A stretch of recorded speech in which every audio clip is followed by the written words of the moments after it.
Hello friends, എല്ലാവരും സുഖമായി സന്തോഷമായിരിക്കുന്നു വിശ്വസിക്കുന്ന ആദ്യമൊക്കെ ഒന്ന് സബ്സ്ക്രൈബ് ചെയ്യുക. നമ്മളിന്ന് ബീഫ് പെരളനാണ്. അപ്പോൾ വീട്ടിലൊക്കെ ഒന്ന് ട്രൈ ചെയ്ത് നോക്കുക, സബ്സ്ക്രൈബ് ചെയ്യുക.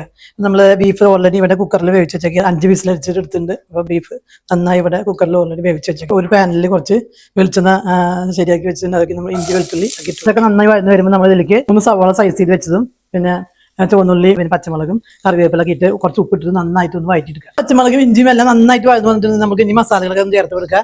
അപ്പോൾ 2 സ്പൂൺ കാശ്മീരി മുളക് പൊടി മസാല, 1 സ്പൂൺ 2 സ്പൂൺ മല്ലിപ്പൊടി പിന്നെ കുരുമുളക് പൊടി എന്നിവ ചേർത്ത് പച്ചവെള്ളം മാറുന്ന വരെ ഒന്ന് നന്നായി വഴറ്റി കൊടുക്കുക. കായപ്പൊടി 1/2 സ്പൂൺ ചേർത്ത് കൊടുക്കുക. കുറച്ച് ചൂടുവെള്ളം നമുക്ക് ഇതിലേക്ക് ഒന്ന് ചേർത്ത് കൊടുക്കാം.